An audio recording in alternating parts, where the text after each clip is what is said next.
Sean todos bienvenidos, hermanos y amigos en Cristo, a estos estudios bíblicos cristianos. Esperamos que se encuentren bien en compañía de sus seres queridos y les amamos y les bendecimos en Cristo. Gracias por estar acompañándonos el día de hoy. Como ustedes saben, estamos estudiando los libros de los Salmos, estamos estudiando el libro número 2, que se conoce como Sefer Sheni, estamos estudiando el Salmo 65, que se conoce con las letras del alfabeto hebreo, Samet Anjet.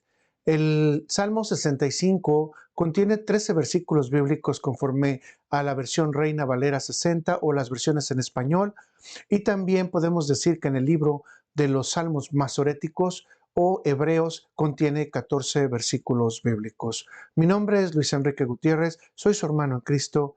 Antes de iniciar, le pediría por favor que me acompañe a orar. Gracias, Padre Celestial bendito. Gracias por el amor que nos das, por la bendición.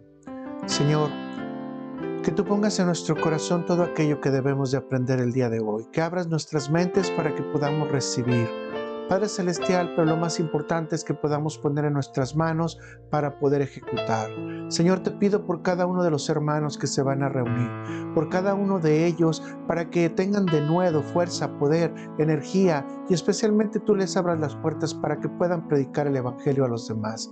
Señor, te pido que sus pies no se distraigan y siempre estén directos en tus caminos. Señor, que todos y cada uno de ellos vayan progresando conforme a la estatura del varón perfecto que es en Cristo Jesús. Señor, te pido también por mí, Padre Celestial, para que en este momento también pueda yo estar concentrado y dando tu palabra, Padre Celestial, que mis labios se purifiquen diciéndote, Señor, que soy pecador y que tú conoces mis pecados, Padre Celestial, pero que me arrepiento de ellos. Señor, dame de tu gracia para poder llevar este salmo. Señor, te pido por este estudio para que también sea prosperado y todos aquellos que lo escuchen también, Señor, tengan un conocimiento extra de ti y de tu palabra. Padre Celestial, pero lo más importante es que podamos crecer en sabiduría, y esta petición te lo hago para que nuestro corazón conozca tu reverencia, Señor, que podamos meditar en ti, Padre Celestial, y especialmente expresar en palabras nuestra alabanza a ti por el agradecimiento que sentimos. Gracias, Señor y Salvador. Gracias, Padre. Gracias, Dios. Gracias, Jesús. Gracias, Espíritu Santo. Te lo pide todo, Señor, que nos acompañes en este estudio. Amén, amén y amén. Permítame iniciar con una introducción. El Salmo 65 es considerado como una de las gemas más valiosas en la instrucción del ser humano, debido a que representa la gratitud de todos los hombres por la prosperidad prometida en los tiempos venideros de parte de Dios. El otro punto, el rey David está destacando que los pecados del ser humano son tan numerosos y graves que no se podrían describir de uno por uno ante la presencia de Dios, mucho menos confesarlos. Pero dice el rey David que el creyente justo tiene la plena confianza que Dios los expiará al pedir perdón genuinamente. Con ello, el creyente debe llenar de gozo su corazón para alabarle y cantarle a Dios, debido a que va a recibir el gran regalo del perdón de los pecados. En el siguiente punto general del Salmo 65 encontramos la conexión entre lo personal y lo natural alrededor de la vida del hombre, semejantes a los Salmos 8, 19 y 29, entre otros más que ya hemos estudiado. La naturaleza es manejada únicamente por Dios, y este es uno de los puntos que demuestran su poder y también su existencia. Un punto más anota a la expresión futura de lo que ocurrirá cuando el creyente y las naciones arrepentidas estén en la casa de Dios, situada en Sión, también conocida como la ciudad de David. El último punto muestra que la salvación experimentada por Israel de parte de Dios servirá como testimonio para que el Dios de su salvación sea reconocido entre otros pueblos más lejanos. Con ello, puede ser reconocida la mano todopoderosa y rica de Dios, que escucha la oración, expía los pecados y abre camino a su amor, y con su amor, mediante su redención y su gracia, a todos aquellos que se consideren justos delante de Dios. Así que Dios aplicará su amor mediante también su juicio a aquellos que no reciban de su redención. Vamos a pasar entonces a los aspectos generales del Salmo, y vamos a iniciar con el autor. Algunos sugieren que el autor es uno de los músicos y fue escrito en la primavera del tercer año del derrocamiento de Asiria, cuando los campos estaban madurando, las nuevas cosechas y la liberación del pueblo estaba en cauce. Ellos sugieren que el contexto bíblico se encuentra en la siguiente escritura que usted va a ver en la pantalla, que está en Isaías 37, versículos 30 y 32. Y esto te será por señal: comeréis este año lo que nace de suyo, y el año segundo lo que nace de suyo, y el año tercero sembraréis, y segaréis y plantaréis viñas y comeréis su fruto, y lo que hubiera quedado en la casa de Judá y lo que hubiera escapado, volverá a echar raíz abajo y dará fruto arriba. Porque de Jerusalén saldrá un remanente, y del monte de Sión los que se salven. El celo de Jehová de los ejércitos hará esto. Esto aplicaría al regreso de las tribus de Israel después de los 80 años que estuvieron en cautiverio, que fue entre el 800 y el 721 a.C. La promesa de Dios para el pueblo era la de reiniciar todo con lo que había quedado. Sin embargo, no existen datos históricos precisos para confirmar esta información.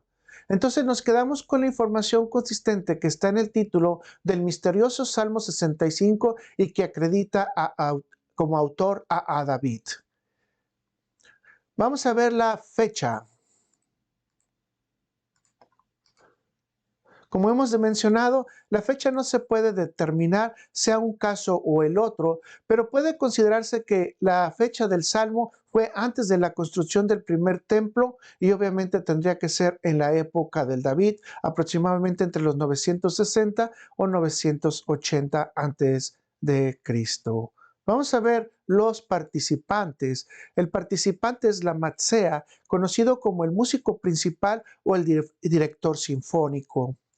El tipo de salmo, este tipo de salmo es doble y se conoce como un mismor, es decir, un rezo o plegaria, pero al mismo tiempo es un shir, canto o canción. Y más adelante se dirá también que es un tejilá. Así que es una plegaria o un rezo en forma de canción. Vamos a ver la temática. La temática del Salmo 65, que como hemos dicho contiene 13 versículos bíblicos, la vamos a ver en tres grandes temáticas. Número 1, acontecimientos en la casa de Dios. 2, las maravillas del poder de Dios. 3, el cuidado divino de la naturaleza para la provisión. Así que vamos a pasar al tema número 1, en la casa de Dios. Vamos a leer desde el título hasta el versículo número 5. Al músico principal, Salmo, cántico de David. Tuya es la alabanza en Sión, oh Dios, a ti te pagarán los votos. Tú oyes la oración, a ti vendrá toda carne. Las iniquidades prevalecen contra mí, mas nuestras rebeliones tú las perdonarás. Bienaventurado el que tú escogieres y atrajeres a ti, para que habite en tus atrios. Seremos saciados del bien de tu casa, de tu santo templo. Con tremendas cosas nos responderás tú en justicia. Oh Dios de nuestra salvación, esperanza de todos los términos de la tierra y de los más remotos confines del mar. El Salmo nos dice en los primeros versículos que habrá una comunión entre Dios y el pueblo en la casa del Señor, y por su pura gracia los redimidos podrán ver la gloria de Dios y experimentar la misericordia, la bondad y la paz de Dios por toda la eternidad. Sin embargo, algunos dicen que todos estos acontecimientos volverán a tener lugar cuando el llamado tercer templo sea construido antes de los tiempos venideros, es decir, antes de los tiempos eternos. El Salmo destaca que en la reunión con Dios, en el templo y por el momento podemos decir en los cultos o asambleas en las que Dios está presente, suceden estos eventos. 1, hay alabanza. 2, hay pago de las promesas a Dios. 3, hay oración.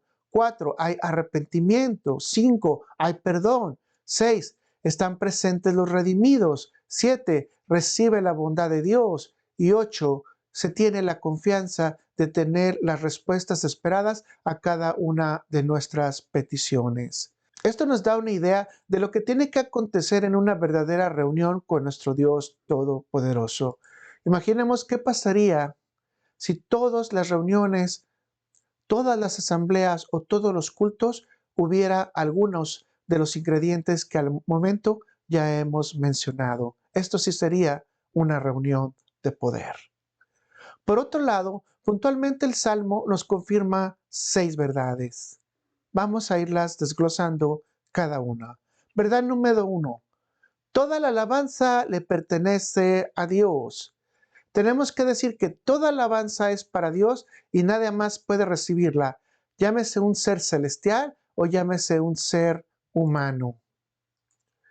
Veamos lo que dice el Salmo 65, versículo 1. Tuya es la alabanza en Sión, oh Dios, y a ti pagarán los votos. Con ello queda confirmado el principio bíblico que estamos estudiando. Sin embargo, la traducción del equivalente al versículo número 1 en el texto masorético tiene algunas diferencias. En la pantalla usted puede ver la escritura en hebreo. Voy a tratar de leérselo en hebreo primeramente y disculpe mi mala pronunciación y después voy a tratar de darle la traducción.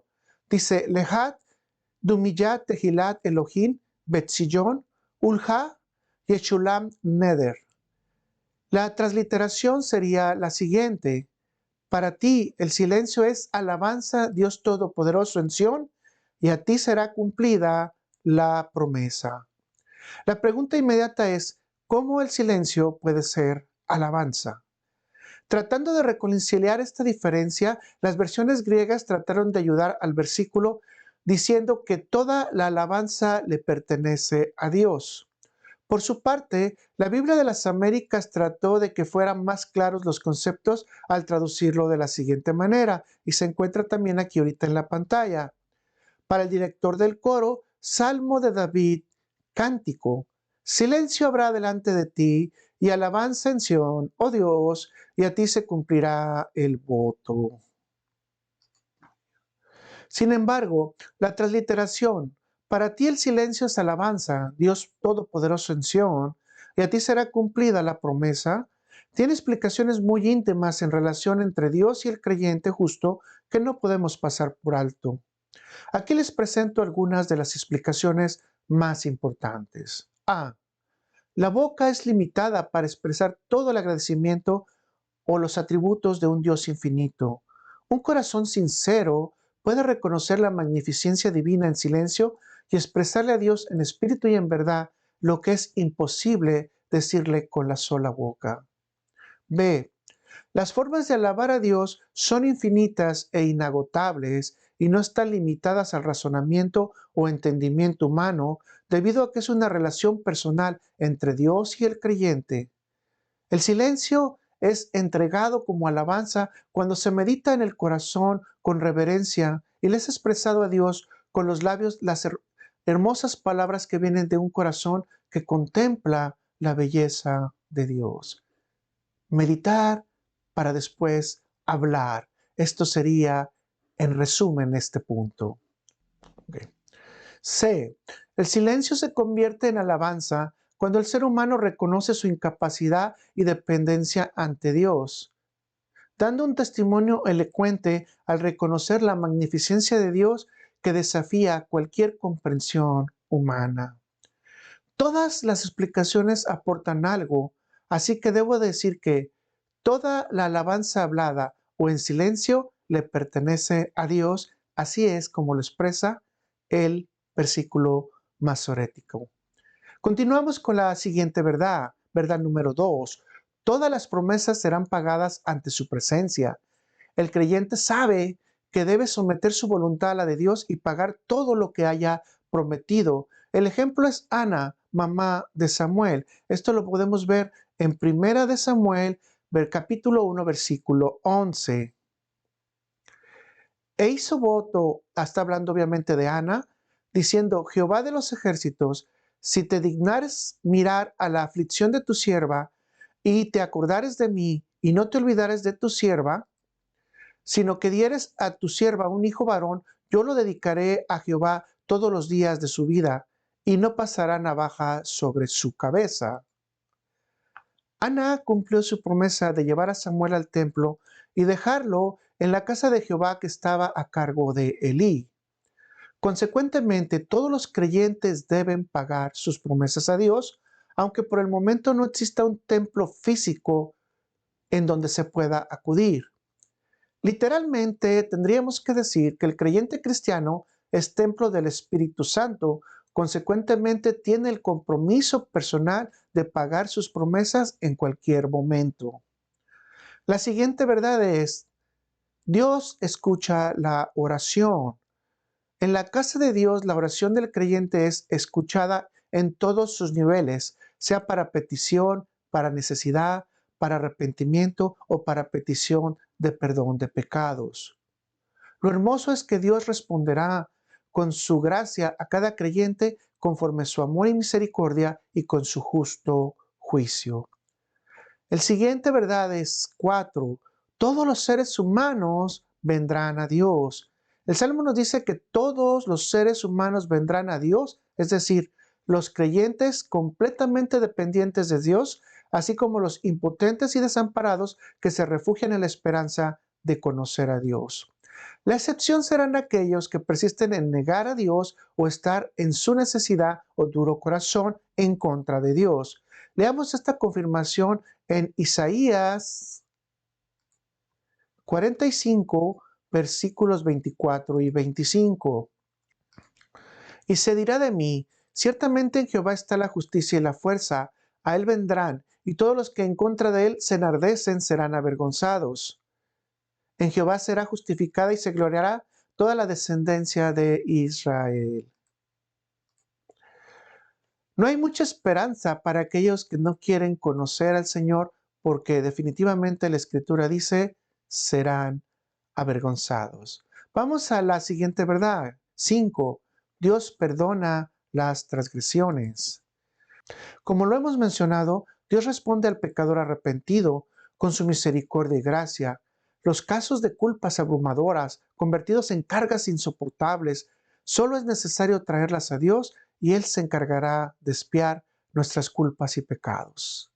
En la actualidad, los creyentes cristianos tenemos este privilegio a través de la fe de creer en Cristo Jesús, por lo cual nos encontramos justificados.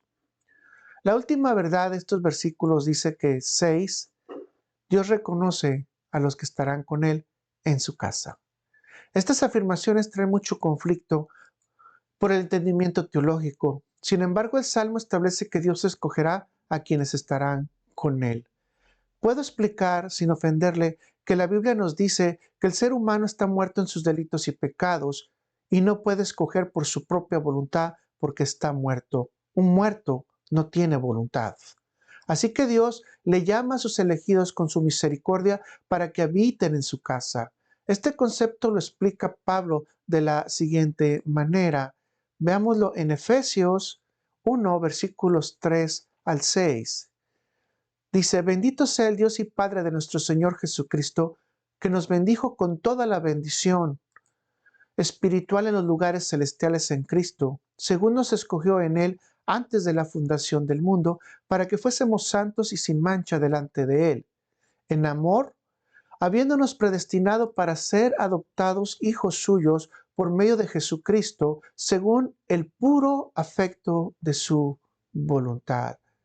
Y definitivamente esto es lo que destaca esta verdad, el puro afecto de su voluntad.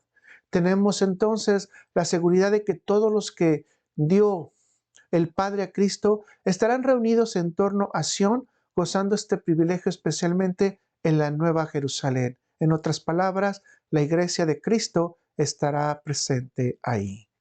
Así se gozará el creyente eternamente en toda la gracia de Dios. Vamos a pasar entonces al punto número 2. Las maravillas del poder de Dios. Salmo 65, versículos del 6 al 8. Tú, el que afirma los montes con su poder, ceñido de valentía, el que sosiega el estruendo de los mares, el estruendo de sus ondas y el alboroto de las naciones. Por tanto, Los habitantes de los fines de la tierra temen de tus maravillas. Tú haces alegrar las salidas de la mañana y de la tarde. La demostración del poder de Dios Todopoderoso se presenta en el hecho de que Él es el único que puede comandar la naturaleza y manejarla a su santa voluntad. Aún las zonas rocosas se pueden llenar de tierra para arar y sembrar si Dios así lo comanda. Toda la naturaleza y el universo está bajo el control de Dios. Aquí todo el creyente debe de reconocer que el Dios de Israel obtiene su autoafirmación como juez justo y misericordioso en toda la creación, que incluye también a la humanidad. En la Biblia encontramos el concepto aplicado a lo natural como a lo humano,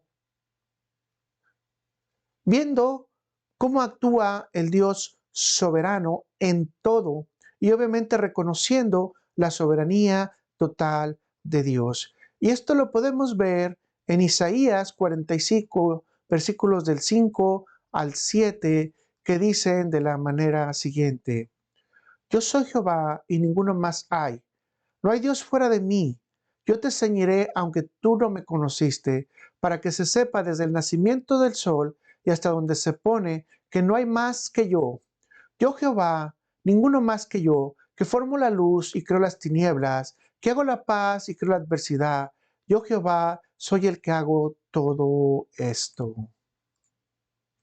Dios, siendo el creador de todo el mundo, natural y humano, debe ser alabado por las maravillas de su poder. Dios es quien puede poner en su sitio a las montañas o apaciguar los bramidos del mar. De hecho, Dios nos mostró su poder sobre la naturaleza al partir el mar y dejar pasar pacíficamente a su pueblo de una orilla a otra.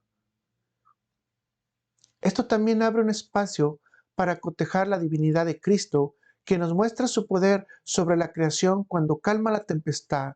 Leamos esto que está en Marcos 4, versículos 38 al 41. Y él estaba en la pompa durmiendo sobre un cabezal, y lo despertaron, y le dijeron: Maestro, ¿no tienes cuidado de que perecemos? Y levantándose, reprendió al viento y dijo al mar: Calla, enmudece. Y cesó el viento y se hizo grande bonanza. Y les dijo: ¿Por qué estáis así de amedrentados? ¿Cómo no tenéis fe? Entonces temieron con gran temor y se decían el uno al otro: ¿Quién es este que aun el viento y el mar obedece? Y por obvias razones debemos de responder que esto confirma la divinidad de Cristo. Todo esto es aplacado por el Dios de Israel de la misma manera que lo hizo Jesucristo. Así que los habitantes de la tierra que se mueven de un lugar a otro en cada sitio que estén, pueden experimentar las maravillas de Dios con el solo hecho de apreciar la naturaleza. Esto debería desarrollar en el creyente un sentimiento de amplia paz y de confianza en su diario caminar, porque está bajo la protección de Dios y puede experimentar de su gracia, sabiendo que divinamente Dios maneja todos los tiempos y toda la naturaleza todos los días. Entonces, la miserable guerra parece ser con la fe para poder tener el vehículo de experimentar la presencia de Dios cada día, independientemente de las condiciones climáticas o a lo que vayamos a enfrentar, llámese terremotos, volcanes o incluso, ¿por qué no?, cosas que hacen los humanos como las guerras. Vamos a pasar entonces al tema número 3, el cuidado divino de la naturaleza, y vamos a anexar para la provisión de su pueblo. Salmo 65, versículos del 9 al 13 dice: Visitas la tierra y la riegas. En gran manera la enriqueces. Con el río de Dios lleno de aguas. Preparas el grano de ellos cuando así lo dispones. Haces que se empapen sus surcos. Haces descender sus canales. Las ablandas con lluvias. Bendices sus renuevos. Tú coronas el año con tus bienes, y tus nubes destilan grosura. Destilan sobre las pastizales del desierto y los collados se ciñen de alegría. Se visten de manadas los llanos y los valles se cubren de grano. Dan voces de júbilo y aún cantan. Los comentaristas israelitas tradicionales dicen que el Salmo 65 es un canto de alabanza al Dios de Israel por las lluvias beneficiosas que regaron las tierras con abundancia y tuvieron grandes cosechas después de una crisis alimenticia que tuvieron. Con ello se destaca la participación de Dios en el cuidado de la naturaleza y su voluntad de proveer los alimentos suficientes al pueblo y restaurarlos. Recordemos que a esto se le llama gracia común, no gracia salvífica. Experimentamos todos los beneficios de Dios gracias a que Él quiere alimentarnos. Vamos a ver lo que dice entonces en Joel, capítulo 2, versículos 23 y 25. Vosotros también, hijos de Sión, alegraos y gozaos en Jehová, vuestro Dios, porque os ha dado la primera lluvia a su tiempo y hará descender sobre vosotros lluvia temprana y tardía como al principio. Las eras se llenarán de trigo y los lagares rebosarán de vino y aceite. Y os restituiré los años que comió la oruga, el saltón, el revoltón y la langosta, mi gran ejército que envié contra vosotros. Y aquí vemos otro manejo más de la naturaleza, el cual es los ejércitos de Jehová a través de sus insectos también, que también fueron usados algunos de ellos durante las plagas de Egipto. Entonces, el Salmo exalta a Dios como el único proveedor y el que comanda las fuerzas naturales. Entonces, el Salmo es una alabanza de agradecimiento a Dios por todos los favores recibidos por Dios Todopoderoso. Por lo tanto, la cosecha rindió con abundancia y cada uno de los seres de la tierra deben agradecer el cuidado que Dios tiene sobre la naturaleza para darle de comer a sus justos y los demás habitantes de la tierra. Y vamos a decir nuevamente, alegraos. Veamos esto en Zacarías 9, versículo 17. Porque cuánta es su bondad y cuánta su hermosura. El trigo alegrará a los jóvenes y el vino a las doncellas. Dos mensajes más sobresalen en estos versículos finales del Salmo 65. Número 1. La participación del agua celestial con abundancia enviada de los cielos que solo Dios puede controlar para que venga una cosecha perfecta sin destrucción. 2.